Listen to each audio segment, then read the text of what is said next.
te doy la bienvenida a un programa muy especial. Hoy, en Roma Eterna, hacemos una pausa en el relato republicano para cruzar las puertas del infierno y del terror en el mundo romano. Pero no lo haremos solos. Por primera vez en la historia del podcast, no seré yo quien te dé la turra exclusivamente. Contaremos para esta aventura con un guía excepcional. Si Virgilio fue el guía de Dante y la Sibila la de Eneas, nuestro guía es Gonzalo Fontana el Boj, profesor titular de Filología Latina en la Universidad de Zaragoza, especialista en filología clásica, historia de las religiones, experto en magia romana y que ya se adentró en el infierno, bajo la luz malvada que alumbra esos parajes, para traernos un libro imprescindible en todas las bibliotecas de los amantes de las cosicas romanas, Subluce Maligna, antología de textos de la antigua Roma sobre criaturas y hechos sobrenaturales. Y tras esta presentación, ahora sí, bienvenido Gonzalo, ¿cómo estás? Pues muy bien, encantado de estar con vosotros y con los compañeros del Copodcast. Tenía muchas ganas de hablar contigo porque este libro fue un hype, tuvo unas ganas cuando se mostró la portada hace un año o así, cuando se vio lo que iba a venir. Tenía muchas ganas porque no hay mucho al respecto en castellano, no hay muchos libros así. Sí que yo conocía, por ejemplo, el libro que editó Gredos de los paradoxógrafos griegos, o bien el libro de Fernando Lillo, que también hablaba sobre este tema, pero no había una recopilación así. Entonces te doy las gracias por estar aquí y también gracias a Alfonso, supermajo, la gente de Editorial Contraseña, gente de 10. Un abrazo, sé que sois amigos y que dar un abrazo cuando puedas. un encanto de persona, de verdad. ¿Cómo surgió este libro? Cuéntanos. Bueno, pues este libro surgió de una conversación personal un día tomando un café precisamente con Alfonso y con Paco, los amigos de la Editorial Contraseña. Paco es compañero mío de curso y Alfonso pues me ha padecido dentro de las aulas como profesor cuando yo, a pesar de las apariencias, hubo un momento de mi vida en donde yo tuve 24 años y yo tenía 24 años y fui profesor de Alfonso ya hace no muchos No años. muchos, no Y muchos. bueno, pero bueno, pues un día hablando y tal, pues yo les comenté que tenía algunos textos más o menos recogidos y que tal, y que si podíamos hacer algo. Ellos se mostraron encantados. Luego pues pasado bastante tiempo y tal, y bueno, para el 20 de febrero del año 20, justo antes de los momentos terribles, el libro estaba entregado y luego pues el libro tardó 15 meses más en salir. ¿De dónde sale el libro más allá de una conversación más o menos casual con buenos amigos? Sale el libro sobre todo de una inquietud intelectual.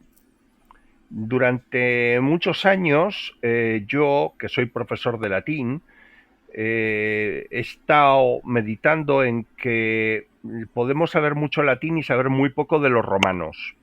Y una de las mejores maneras de conocer a los romanos, de conocer una sociedad, es precisamente saber algo de sus miedos. Sí. Y ahí es donde traté de acercarme a todo un conjunto de pasajes en donde se nos muestra una historia menos augusta, menos solemne, de los romanos. La mayor parte de la gente piensa en los romanos como unos señores que se levantaban por las mañanas y decían: hoy me voy a conquistar las Galias, pero no. La mayor parte de los romanos, en vez de irse a conquistar las Galias, lo que solían hacer, y esto es un hecho, es irse a ver quién les estaba haciendo la puñeta, y si les habían hecho una maldición y por qué razones se les había muerto la mula, o por qué razones se le había muerto un hijo, o por qué les había caído un rayo en el pajar. Y descubrían que había entidades maléficas y personas con muy mala leche que eran los causantes de sus males y tenían que hacer una contramagia y tenían que sacrificar un perro negro. Y a partir de allí traté de reconstruir el conjunto de miedos, ¿no?, que que atenazaban la vida de un romano, sí. Porque para un romano lo que nosotros consideramos sobrenatural, más allá, para ellos era real, o sea, estaba ahí en su día a día. Claro, el concepto de sobrenatural es un concepto del siglo XVIII que es hijo del racionalismo. Los racionalistas sí eran capaces de distinguir entre el más acá y el más allá. Los antiguos, en época preilustrada, viven en un único mundo. Los dioses, las fuerzas del bien, las fuerzas del mal, la magia, forma todo ello parte exactamente del mismo mundo, del único mundo que existe. Y los dioses no son otra cosa que unas de las especies más de la fauna que habita su ecosistema. Y había que llevarse bien con ellos. Y hay que llevarse bien con ellos, y hay que llevarse bien con otros que ni siquiera tienen nombre ni cara. Entonces no existe el más allá. Para ellos es todo el uno, todo es uno.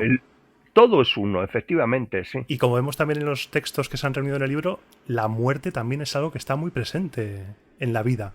Bueno, la muerte es la realidad determinante que determina toda la condición humana, para los romanos, para los griegos, para los judíos, para nosotros, porque es la única certeza que tenemos, que vamos a morir. Todos vamos a morir, y eso determina por completo cómo administrar la vida.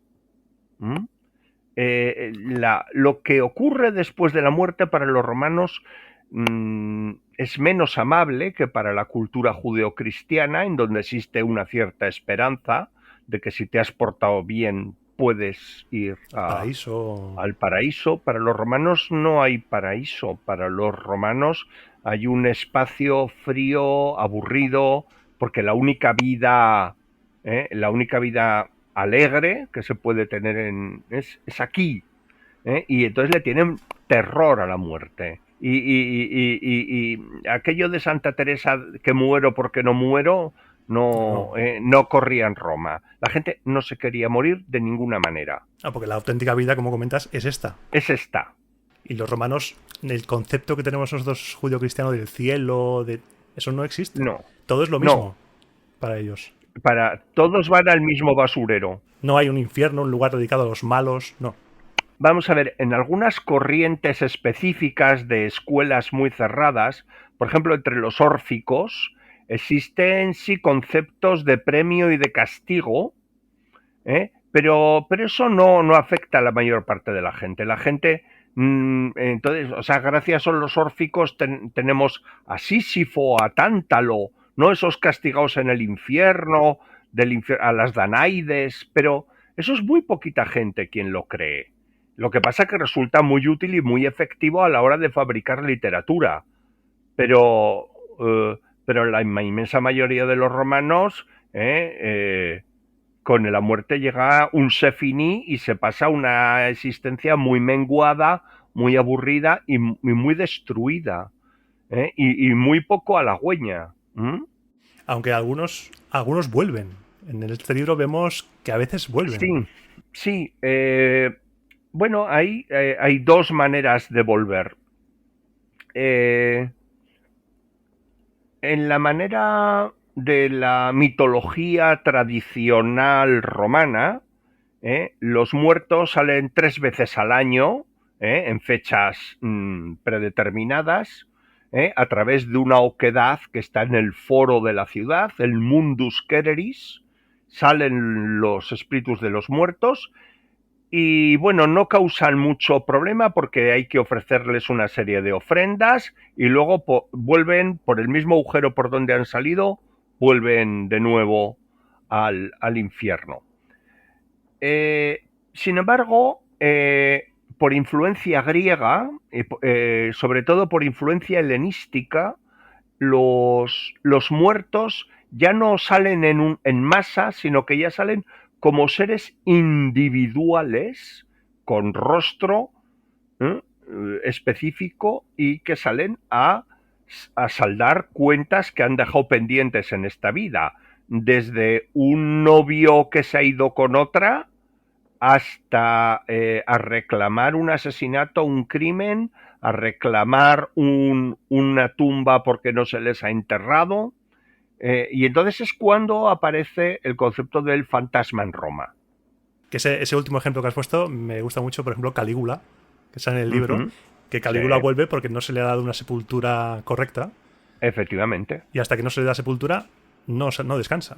Efectivamente, pues a Calígula fue asesinado por los miembros de su guardia, hubo que hacerle un funeral apresurado, lo quemaron mal, y entonces pues el fantasma de Calígula se estuvo manifestando en los jardines de Lamia hasta que se le dio un entierro como los dioses mandaban.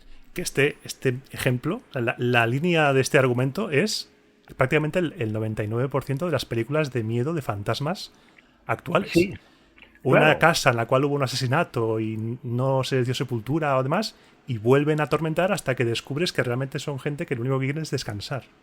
Sí, Es tal cual. efectivamente. Es la historia de la casa encantada de Atenas que cuenta Plinio el Joven a comienzos del siglo II después de Cristo. O Que está sea, ahí y las cadenas empiezan a y las sonar. cadenas, claro. Maravilloso. Ese pasaje es que es Ujú. terror actual. Sí, sí, sí, sí. Pero a pesar de tener todos estos ingredientes que forman parte de muchas películas de miedo actuales, los romanos, comentas en el libro, en su Bloque Maligna, que no consiguieron cultivar una literatura de terror. ¿Por qué? Sí, bueno, más que no lo consiguieron es que no se atrevieron. Los romanos tenían todos los ladrillos constructivos para hacer una literatura de terror.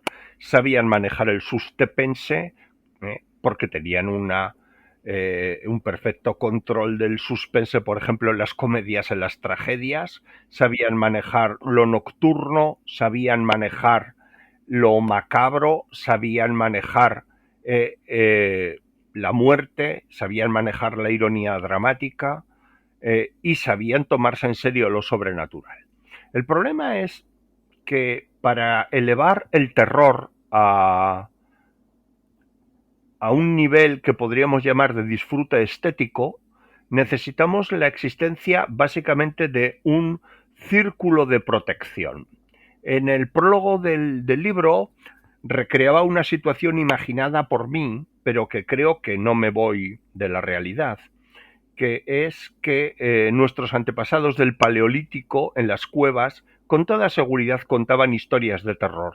¿Cómo no iban a contar historias de niños robados por las fieras? ¿Cómo no iban a contar las historias de lobos acechando por las noches de invierno en el bosque?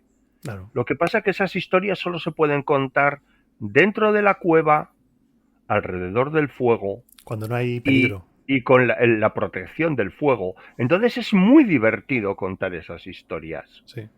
Nunca... Es decir, el asunto es que los romanos se tomaban Muy en serio esto.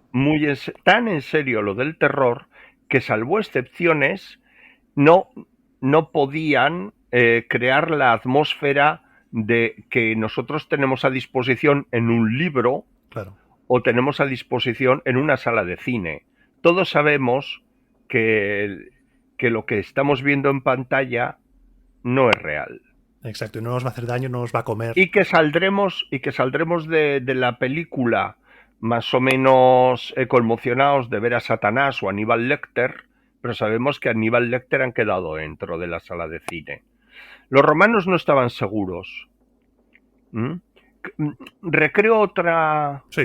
Recreo otra imagen que es: ¿por qué a todos los críos les gustan tanto los dinosaurios? ¿Porque quieren ser los críos paleontólogos? No. A los críos les gustan los dinosaurios por tres razones: porque son muy grandes, porque tienen muchos miedos, muchos dientes y porque están todos muertos. Exacto. No nos puede hacer daño porque un T-Rex es monstruoso. El T-Rex es monstruoso y nos da muchísima emoción, pero sabemos que todos los T-Rex están muertos. Claro. No hay niños aficionados a los cocodrilos, porque los cocodrilos Sí. están. Y el cocodrilo puede estar debajo de la cama. Exacto. Te puede comer. Entonces, los romanos cuentan historias de terror en donde aparecen personajes. No es lo mismo contar historias de terror que contar historias de personajes aterrorizados. En ese sentido, los romanos cuentan muchísimas personas de personas que están aterrorizadas, por ejemplo, en el Satiricón, Sí. en el Asno de Oro de Apuleyo, pero es una forma de burlarse de los temores de la plebe desde un punto de vista de los aristócratas que están leyendo, pero, por ejemplo, se pueden burlar de las brujas que se dedican. Hay un individuo que aparece con la nariz amputada y con las orejas amputadas y cuenta su historia de unas brujas que le han robado las orejas y la nariz, y todo el mundo se muerde de risa. ¿Por qué? Porque saben que es un mentiroso, que lo que ha pasado es que es un adúltero que lo han cogido inflagranti, y que se ha inventado esa historia de las brujas ladronas. Es como si quisieran mirar de refilón a todo esto. Claro, eso, la risa siempre suscita, la risa siempre suscita, ¿cómo diría yo? Una distancia de seguridad, Claro. decir, esto no es verdad. De la misma manera, nosotros tenemos monstruos terroríficos en nuestro mundo, pero es que el conde Drácula es hijo de la luz eléctrica del Londres victoriano. Cuando No perdimos el miedo a la oscuridad. Efectivamente. Y el demonio del exorcista es hijo del Vaticano II, cuando la Iglesia arrinconó a Satanás bajo la alfombra de las antiguallas medievales. Me hizo mucha gracia abrir el prólogo y leer que tú mismo dabas a elegir al lector si leerlo o no, como ese druida, ese mago que dice, bueno, haz lo que quieras, pero piénsatelo bien. Y hay que leerlo porque es un prólogo con mucha chicha. Son apenas páginas en las cuales yo considero que hay mucha más chicha y más historia que en muchos libros de 500 páginas, solo condensados en ese prólogo. Y hay una frase que a colación de todo este tema se me quedó grabada, que es la siguiente que dices: hay cosas a las que es imposible mirar cara a cara. Por eso a los romanos les daba tanto miedo, no podían mirar cara a cara esto y utilizaban ese tipo de mecanismos, el humor, el considerar que eran cosas de la plebe, para proyectar e intentar alejar esos demonios, esos fantasmas. Uh-huh. Sí, mira, no es lo mismo creer, por ejemplo, contar historias de hombres lobo que son muy divertidas y en las que el autor aristócrata y sus amigos de su círculo no creen en los hombres lobo.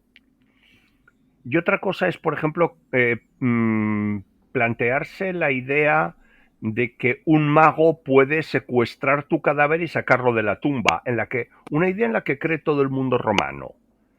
En los hombres lobos los puedes meter dentro de una novela. Cadáveres saliendo de la tumba no se meten en una novela. Por ejemplo, la arqueología nos devuelve hallazgos de lo más macabro en cementerios romanos, por ejemplo, cadáveres a los que se les ha cerrado las piernas para que no puedan salir de la tumba, o cadáveres a los que se les ha clavado un gigantesco clavo en la boca para sujetarlos al ataúd. Ostras. Claro. Terrible, ¿eh? Esas historias tienen muy poquito reflejo en la literatura romana, y cuando aparecen en la literatura romana, esas historias se tratan de forma muy estilizada. Por ejemplo, hay un relato que es El sepulcro encantado, que nunca había sido traducido al español hasta la fecha.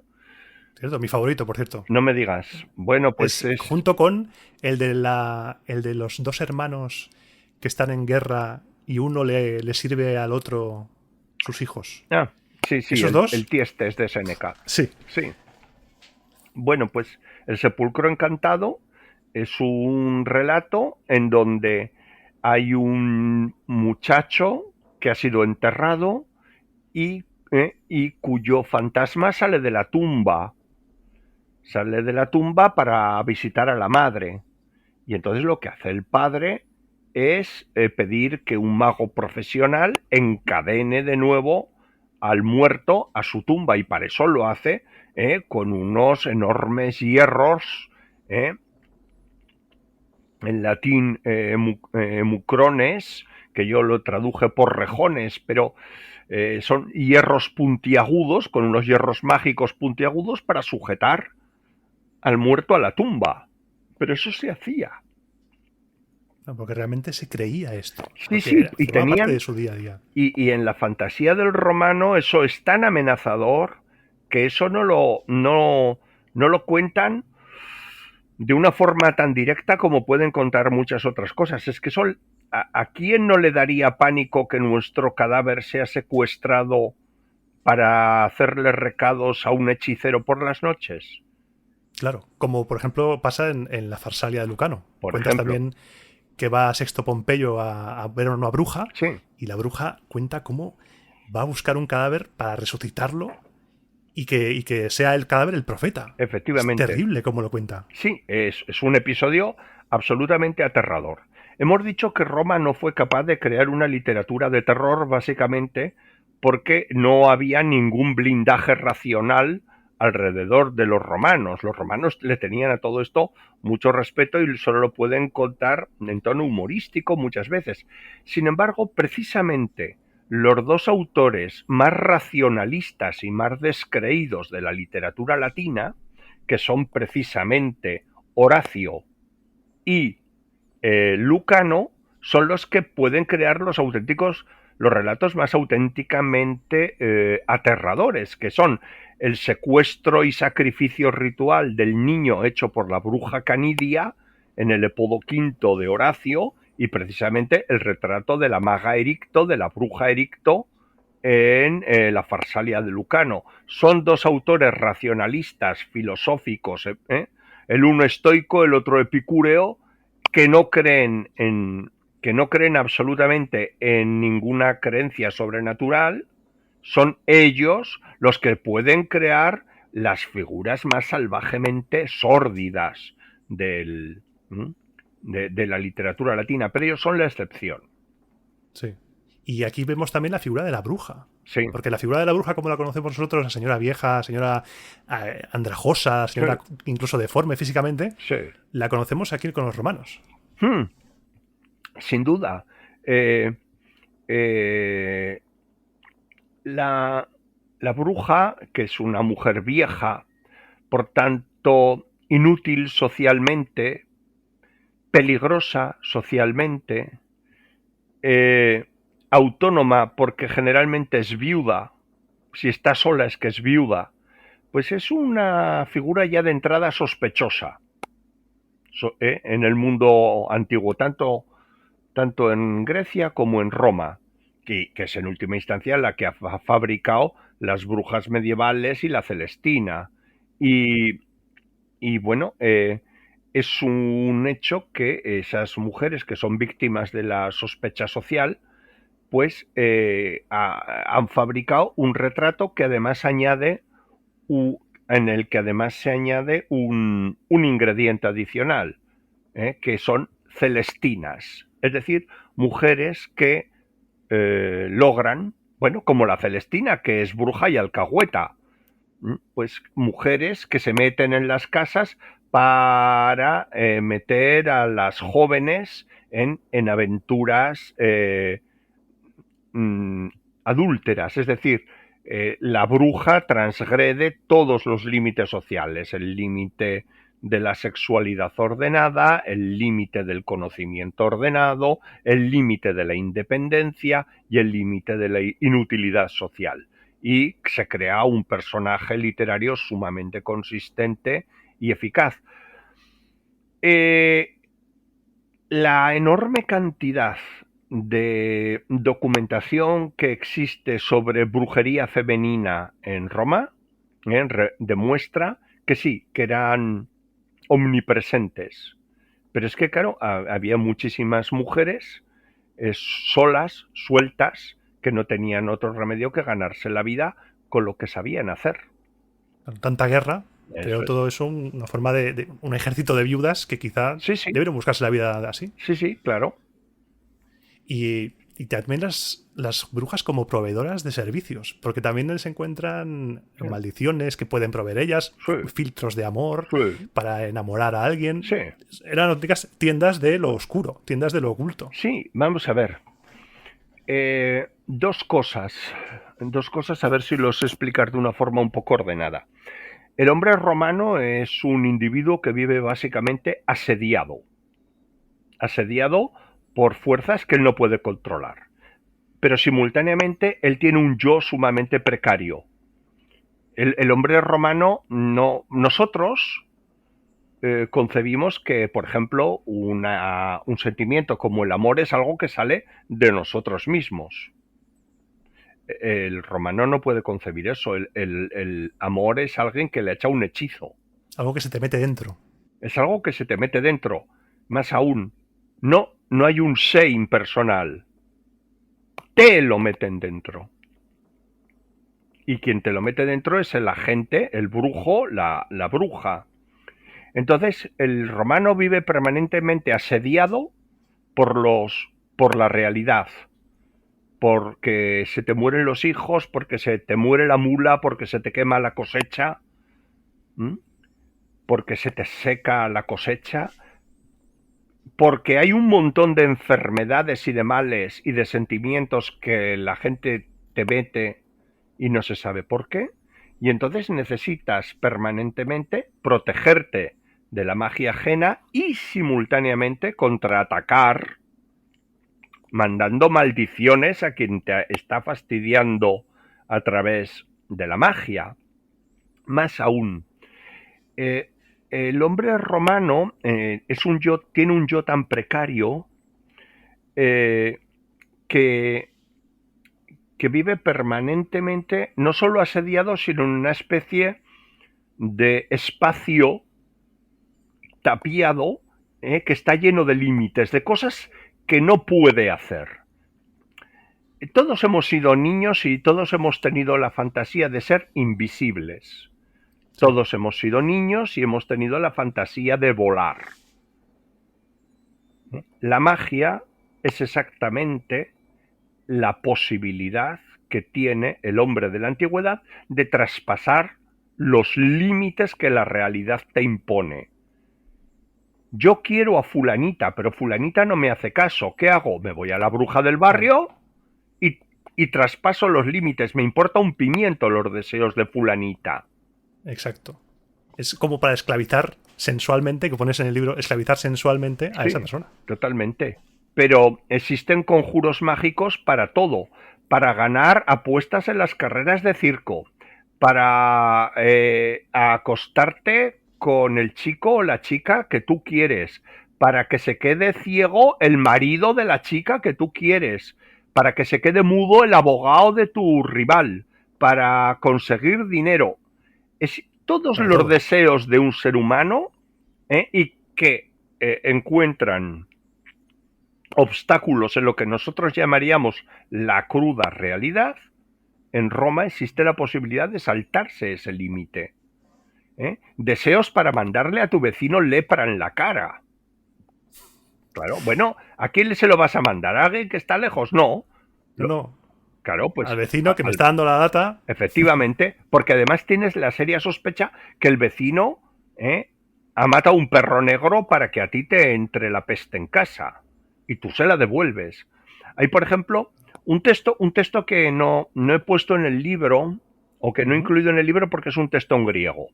Pero hay dos textos en griego fascinantes, encontrados en el cementerio del Cerámico en Atenas, en el siglo V o IV antes de Cristo, en donde las dos propietarias de dos prostíbulos en Atenas se maldicen mutuamente.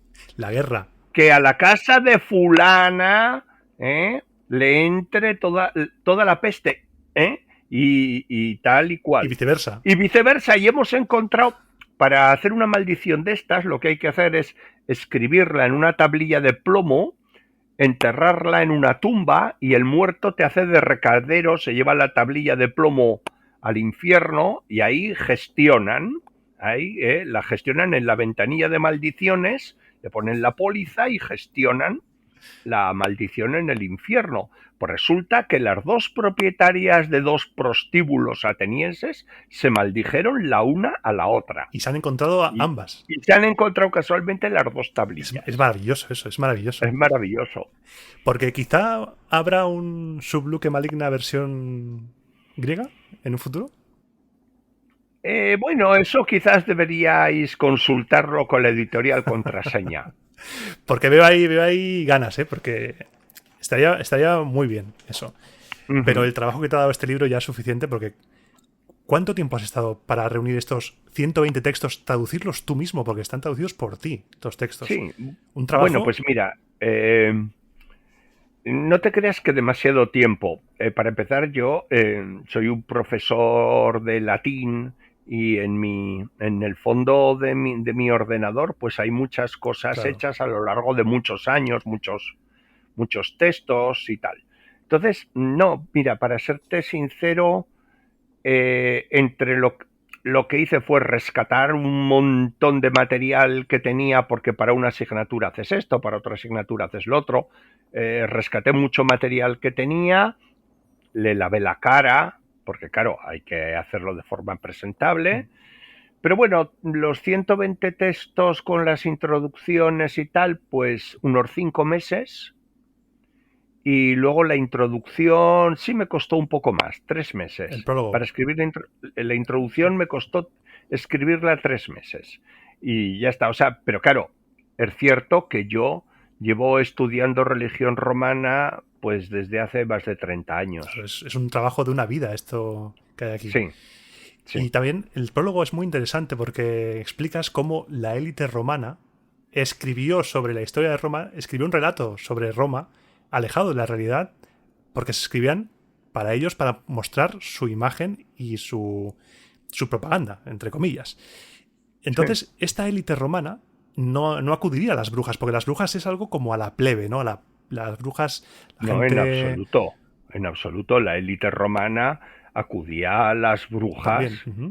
También piensa, por ejemplo, en Locusta, que era la envenenadora que estaba al servicio de Agripina, la madre de Nerón. O Martina, también ahora me acuerdo también de Martina. O Martina, que estaba al servicio de Pisón y de Plancina, que son los asesinos de Germánico. Porque claro, en un mundo nosotros distinguimos entre lo sobrenatural y lo natural. Ellos no.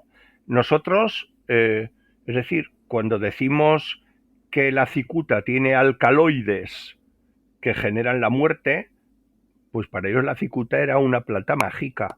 Entonces, para los romanos no hay una frontera clara entre brujería y envenenamiento. Todo es el mismo departamento.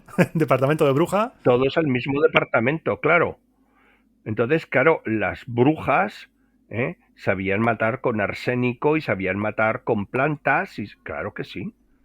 Menos... Por supuesto. Y entonces, y la clase alta romana acude, por supuesto, a la magia negra cuando hay que eliminar a alguien, pero también acude a magia de tipo filosófico, más elevada. Lo que pasa es que la magia de tipo filosófico más elevada, más fina, es masculina. Y ahí es donde se crea esa división magos y brujas. Sí.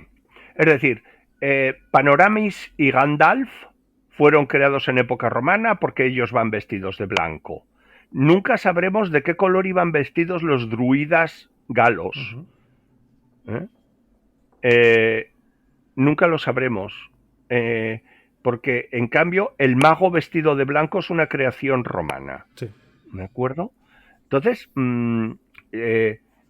la clase alta romana practicaba un tipo de... era carísimo, un tipo de magia que es la teurgia, en donde un mago vestido de blanco y en medio de un aparato extraordinariamente lujoso pone delante de ti al espíritu de Aquiles, al espíritu de Héctor o a Platón directamente. Servicio para VIPs, de VIPs para VIPs. Sí, absolutamente. Es decir, las brujas de aldea, las brujas de pueblo, te pones delante a demonios con nombres más exóticos. Claro. ¿Eh? O cadáveres putrefactos O que se cadáveres levantan. putrefactos y tal. Es decir, lo morboso, lo macabro y tal va asociado a lo femenino y, en general, la alta magia de salón, es decir, el mago que acabará vestido con un frac y una levita en el 19, Sí. que son hijos a su vez de Caliostro y son hijos del mago cortesano del 18, esos magos son masculinos y tienen su origen en el mago filósofo romano. Como también creíamos que la Ouija era un invento del siglo XVIII-XIX, pero no, ¿Qué no, va? no. ¿Qué La va? Ouija, en el libro hay un ejemplo de Ouija romana, pero tal Sí, cual, con las letras. sí, en el siglo IV, en un relato de Amiano Marcelino, porque había unos señores que estaban empeñados en saber cuál iba a ser el nombre del próximo emperador. Una pregunta que, dicho sea de paso, estaba castigada con la muerte. Saber el nombre del próximo emperador. Y sí, ahí aparece un ejercicio de Ouija, narrado por Amiano Marcelino. Luego resulta que la Ouija reaparece, si no me equivoco, a comienzos del siglo XX durante la Primera Guerra Mundial. La pregunta es, ¿los, ¿no? ¿los creadores de la Ouija moderna habían leído el relato de Amiano Marcelino? No lo sé. Pero el mecanismo es idéntico. E idéntico y triunfaron, porque aún a día de hoy se siguen haciendo películas, se siguen Sí, sí. vendiendo, incluso Sí, sí. es como el canal para abrirle un chat a los muertos. Ya lo tenían los romanos. Efectivamente, tal cual. Pero no solo en este libro hay fantasmas, brujas, también tenemos monstruos. O sea, estriges, los vampiros, pero con forma más animal, ¿no? Sí. Los romanos, fijaos, o fíjate, o fijaos, amigos del podcast, que estrige es lo que da el italiano moderno estrega, bruja. ¿Mm? Cierto, La sí. estrega, la estrige es un ave que entra misteriosamente por las noches por las casas, se posa en la cuna del bebé, le chupa la sangre y se fuga. Y entonces tenemos básicamente como dos versiones de lo que son las estriges. O bien son unos pájaros misteriosos que nadie conoce muy bien, o bien son brujas que se metamorfosean en pájaros para chupar la sangre. ¿Mm? De hecho, el hecho de que haya brujas que chupan la sangre como vampiros, eso llega, por ejemplo, al Buscón de Quevedo. En el Buscón de Quevedo, en el siglo XVII todavía aparecen brujas chupando la sangre a los niños. ¿De acuerdo? Es algo que se ha mantenido. Miedos Sí, atávicos, prácticamente, que se han mantenido ahí. sí, bueno, vamos a ver.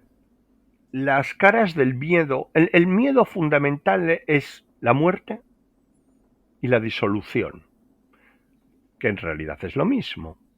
Y Sí. en todas las sociedades generan un conjunto de máscaras del miedo muy semejantes. Mira, el único miedo que tenemos nosotros y que no había sido descubierto en Roma es el miedo al cambio climático. Todos los demás miedos que alimentan nuestros sueños están ya en Roma. Seres que te chupan la sangre, seres que te devoran, genios maléficos que van invisibles por el aire para perjudicarte, secuestrar tu cadáver para sacarlo de la tumba, el miedo, por supuesto, a ser devorado por otro ser humano. Antes mencionabas el Tiestes de Séneca. Sí, horrible. Terrible. Luego acabará este programa con una lectura de ese pasaje porque es terrible. Uh-huh. Luego hay otro que se muestra cómo despellejan a alguien. Ah, sí. El gore Sí, sí. se recrea mucho en el gore, aunque no es gore gore, sino que lo explican Sí. y se recrean mucho. Sí. Sí. Los romanos tenían un problema, que es que en su mundo no existían los efectos especiales. Entonces lo claro. que tenían, es decir, lo que ese cine gore que, no, que nuestros adolescentes disfrutan tanto en las salas de cine, lo disfrutaba como espectáculo entretenido y edificante, pues el conjunto de la gente en el Coliseo romano. Lo que pasa que la sangre y los aullidos eran reales. ¿eh? Claro. Es decir, que cuando un oso se te comía, aquello era, los aullidos eran auténticos y, como decimos en Aragón, el mondongo era real, ¿de acuerdo? Era real, era gore en Era vivo. gore en vivo, sí.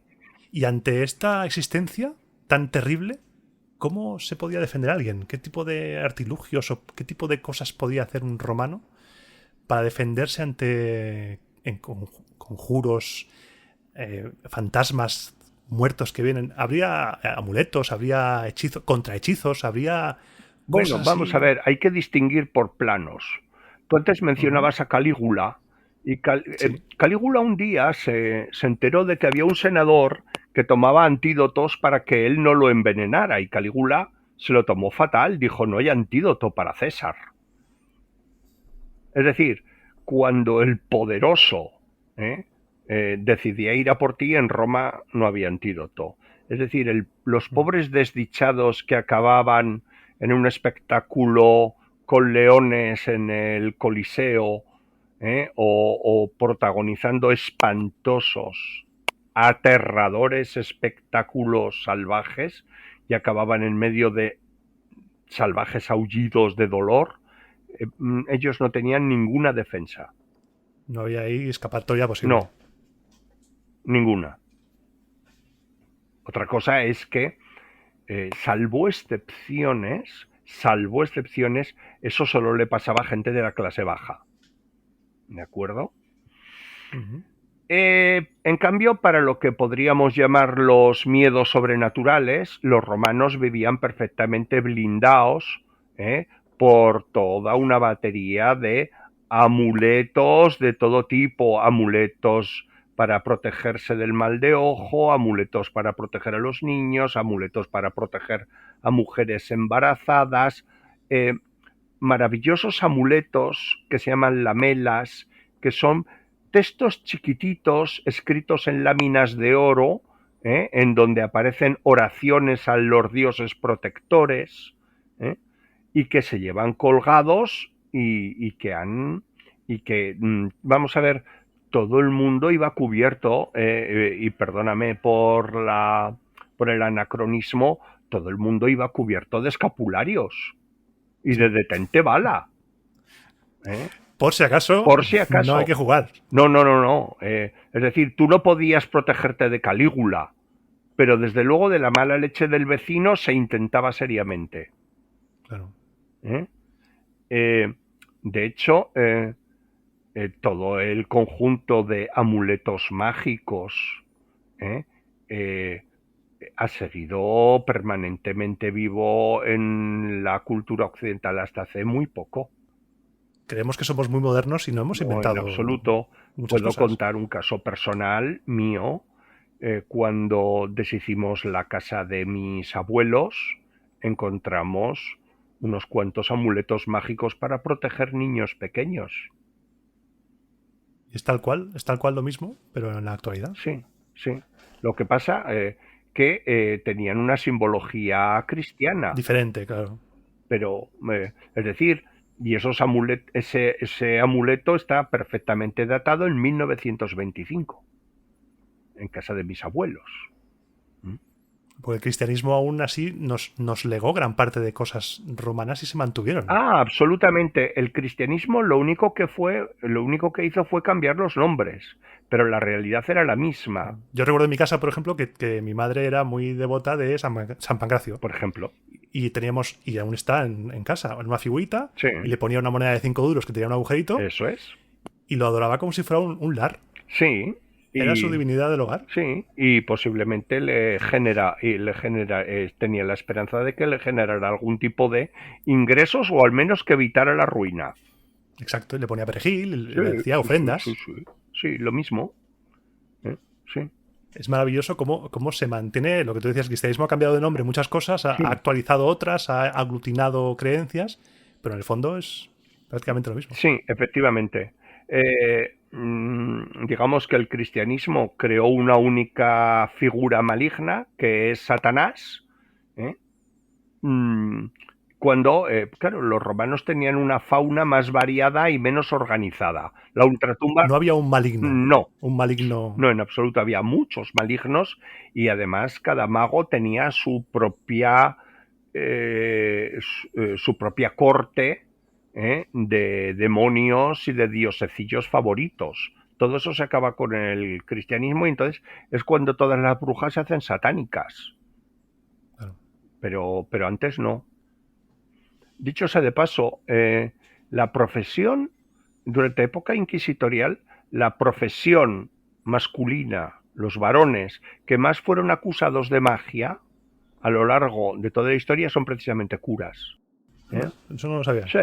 Sí. Hace unos años descifré una inscripción muy divertida de la provincia de Córdoba, en donde muy posiblemente no, con absoluta seguridad, hay un cura que en una tablilla de plomo escribe una contramagia para liberar un cadáver.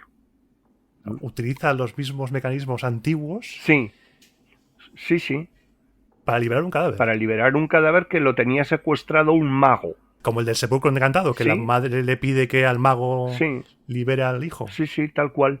Pues aquí hay un muerto en la provincia de Córdoba, a fines del siglo IV, en donde pues es muy complicado, pero alguien secuestra el cadáver de un señor que se llamaba nada menos que Leopardus. Leopardus, buenísimo nombre. Buenísimo nombre. Antiguo, me gustaría llamarme Leopardus. Pues el pobre Leopardo se murió. Hubo un mago que le secuestra el cadáver. La familia se entera y van al cura a que haga un acto de contramagia para liberar al pobre Leopardo. El cura ahí desempolvando unos rollos ahí con encantamientos antiguos. Con encantamientos procedentes del Antiguo Testamento. Encantamientos, es fascinante. Encantamientos que en el siglo IV y que siguen vivos en el siglo XVIII. Que siguen vivos en el siglo XVIII todavía, esos encantamientos. He encontrado exactamente esos mismos encantamientos en libros de exorcismo franceses del siglo XVIII. ¿De acuerdo? Y en el siglo IV ya los están empleando para liberar a un muerto. Es fascinante. Ahora que está tan de moda el tema de exorcismos, por lo del obispo de Solsona, que era exorcista, pues es muy curioso. Sí. Porque los exorcismos ya existían antes de que existiera Satán, antes de que existieran los demonios. Por supuesto, cristianos. El fenómeno de la posesión, que es hijo en última instancia de la existencia de un sujeto precario. Es decir, lo que a mí, si yo estoy deprimido, en nuestro mundo es un asunto tuyo y de tus problemas de neuroquímica. Si yo estoy deprimido en el mundo antiguo, es que me ha entrado algo muy malo dentro. Los antiguos creían en las posesiones. Sin la más mínima duda, eso es un fenómeno universal de todo el Mediterráneo. Creen en las posesiones y por tanto existen especialistas en librarte de esas posesiones. Bueno, el amor, lo que hablábamos antes del amor, puede ser una especie de posesión. El amor es una posesión. Vamos a ver, eso todavía se mantiene en nuestro lenguaje cotidiano cuando decimos a alguien encantado. Estamos diciéndole a la otra persona, usted ejerce un hechizo sobre mí, ha hecho un encantamiento y estoy inerme ante sus encantos. Creo que ahora a mí me ha volado la cabeza porque nunca me había parado a pensar, estoy encantado de conocerle. Claro, pero piensa Iván, por ejemplo, en palabra como fascinante. El fascinum en latín es el pene. Las brujas romanas tenían un pene de madera cuando cogían el caldero para hacer las pócimas, las pócimas amorosas, remataban metiendo el pene de barro de madera y cuando alguien decía sum fascinatus. Estoy fascinado. Es decir, ahora ¿por qué? Porque de repente me ha dado por mirar a fulanita. Es que fulanita ha ido a la bruja y ahora me han metido el pene de madera y he quedado bajo el hechizo de fulanita. Maravilloso. Estoy fascinado ahora mismo. Sí, ahora seguro que ya los miembros la comunidad del podcast ya no volverá nunca a usar la palabra fascinante con inocencia. Exacto, no volverán a ser los mismos. Pues me encanta hablar de estos temas. Tú además, claro, experto en temas del cristianismo, tienes un libro publicado sobre estos temas de evangelios y demás, que a mí me encantan. Varios. Las religiones me encantan. ¿En qué estás metido ahora mismo? ¿En qué andas? Vamos a ver. Aparte de corregir exámenes y prepararte para el curso nuevo. Corrigiendo exámenes. Ahora, este otoño, en la editorial Trota, va a salir un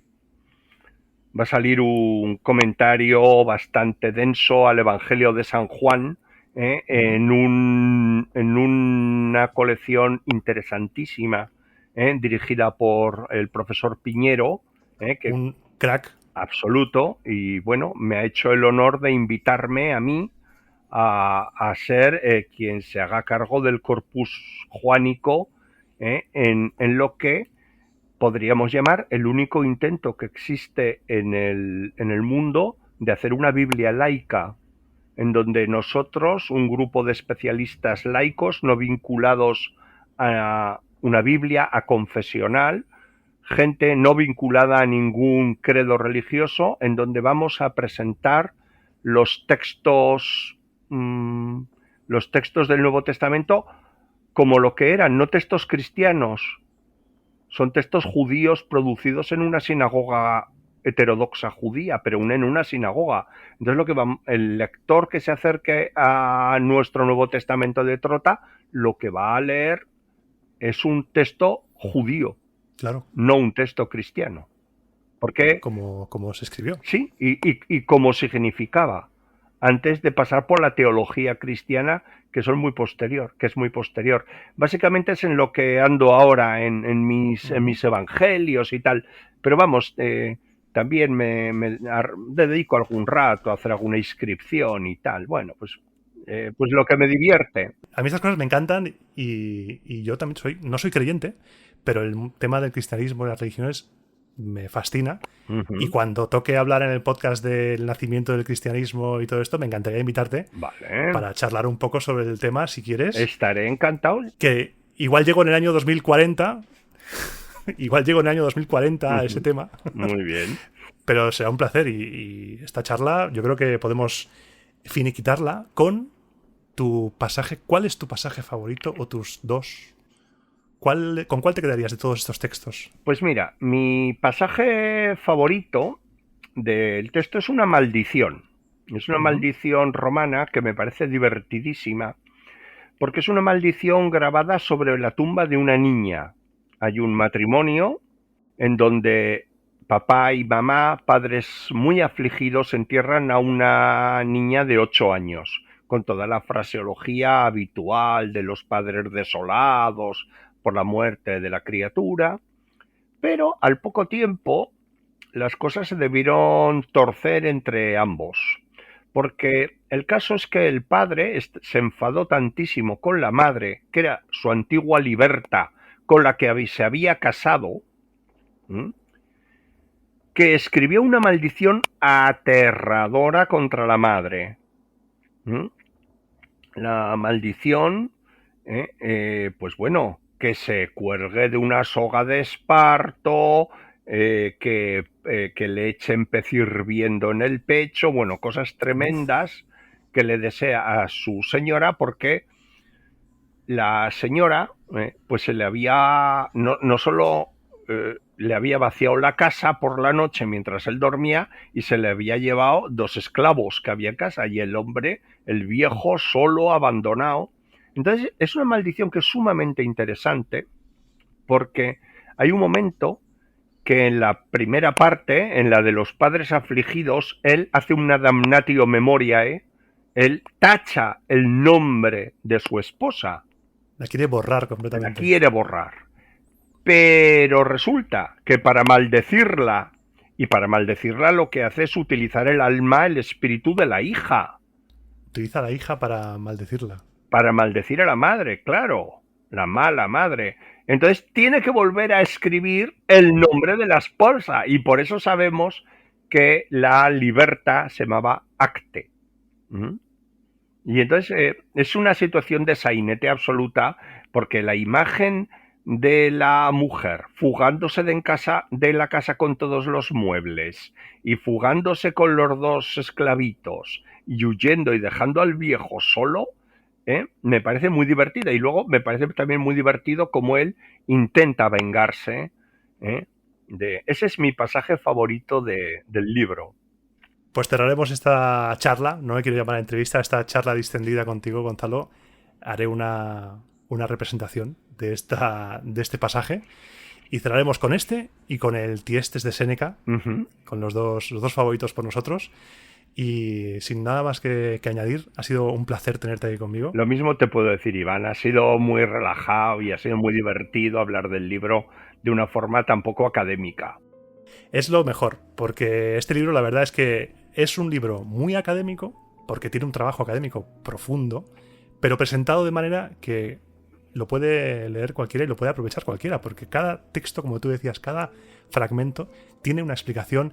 Cada nombre que aparece le pones una nota para que no busquen la Wikipedia, porque no hay que fiarse de la Wikipedia. No hay que fiarse de la Wikipedia. En absoluto. No. Y eso es maravilloso. A veces hay páginas que hay media página de notas y eso se agradece, porque así das un trasfondo al lector muy bueno. Y te lo agradezco mucho, y a ti también, y a Alfonso Castán, y a toda la gente de Editorial Contraseña, y al autor de la ilustración. Óscar San Martín, que hizo una portada maravillosa. Y solo querría añadir una nota muy breve, que es agradecer a Editorial Contraseña, porque gracias a ellos se ha podido hacer un objeto sumamente bello.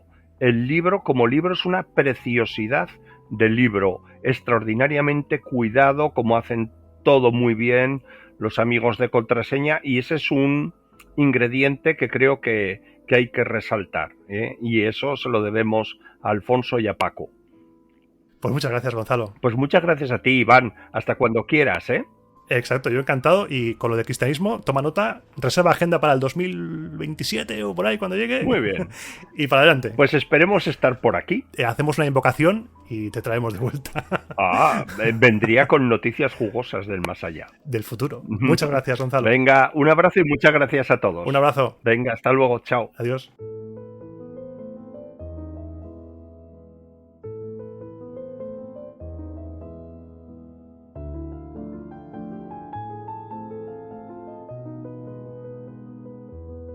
Y una vez acabada la charla entre Gonzalo y yo, Gonzalo ya se va a sus quehaceres, yo me quedo aquí solo, y bajo esta luz malvada voy a leer los textos que hemos elegido tanto Gonzalo como yo. El primer texto es una inscripción procedente de Roma y nos habla de una tragedia doméstica que puede ser muy real. Son cosas intemporales las que se narran aquí. Y esto ocurre dentro de la familia de un tal Marco Eufrosino, casado con su liberta, con su antigua esclava llamada Acte.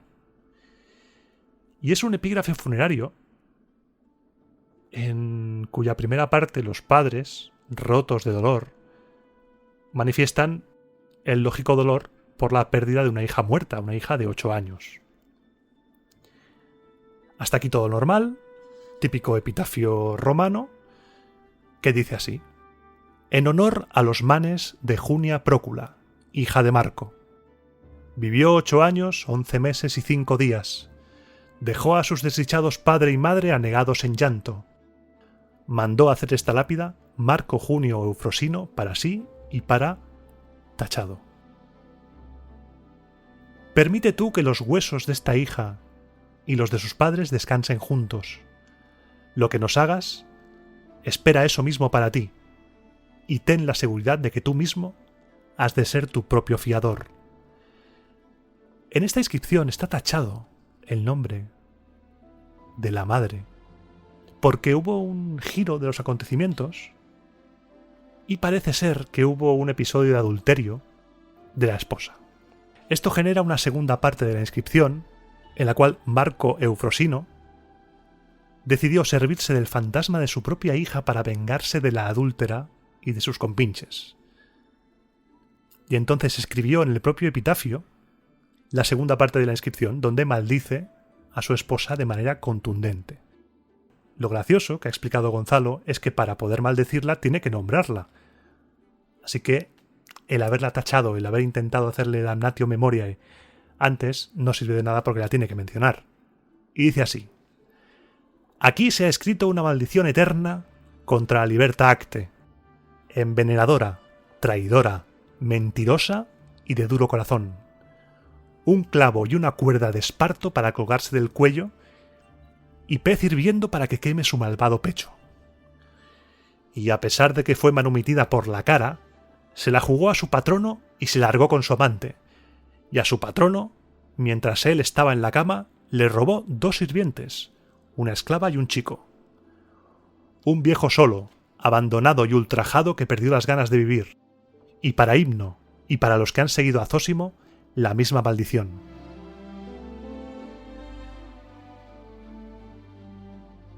Por mi parte, yo he sido un poco más macabro a la hora de elegir el texto predilecto. Estaba dudando entre el de la Farsalia de Lucano y este, pero me he decantado por este fragmento del Tiestes de Séneca, que nos sitúa en un enfrentamiento entre Atreo y Tiestes, 2 hermanos gemelos que se hallaban en guerra por el trono de Micenas.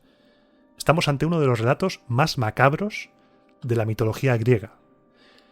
En el curso de este enfrentamiento entre ambos, Tiestes, pues lo típico, que estás en guerra y le haces cositas malas a tu hermano, a tu enemigo en este caso. Y Atreo, para vengarse, no tuvo una idea mejor que asesinar a los hijos de Tiestes y servírselos en un espantoso banquete.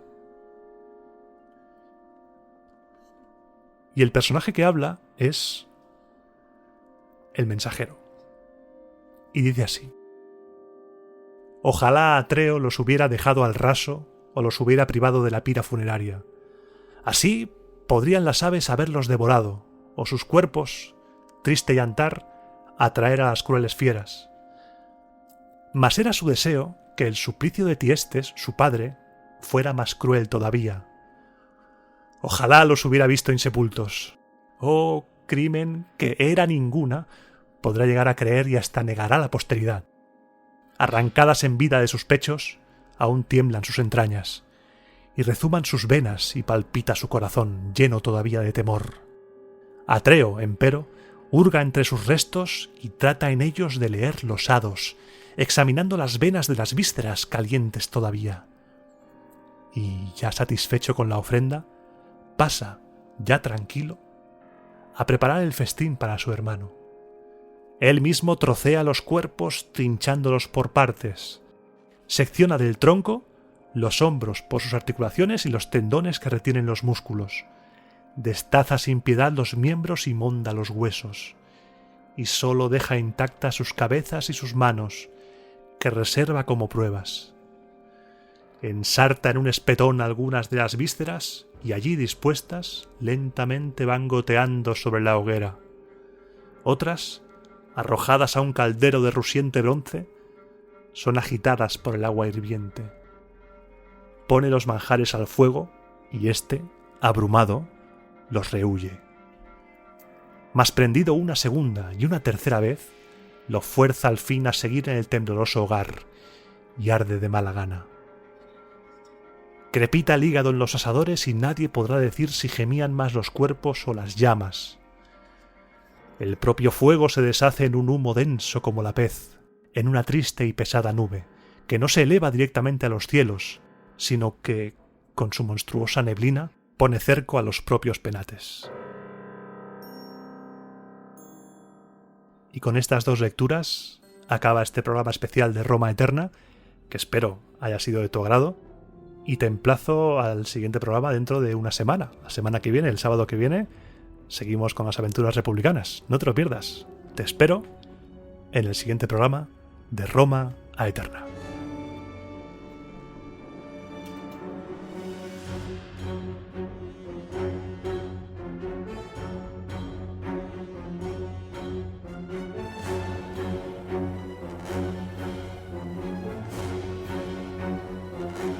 Vale, pues ya hemos grabado el programa. ¿Cómo salgo de aquí? He venido con Gonzalo al infierno. Gonzalo se ha ido, me he quedado yo aquí leyendo. Y esto da miedo y no sé cómo salir. Hola, ¿hay alguien ahí? ¿Alguien que pueda ayudarme? No sé, Augusto. Vaya coincidencia. Pero mira quién tenemos aquí. Un pececito nuevo en el infierno. Presentador, ¿qué tal? ¿Muy ocupado intentando salir del infierno como para responder llamadas? Oh, no. No, Rómulo, no.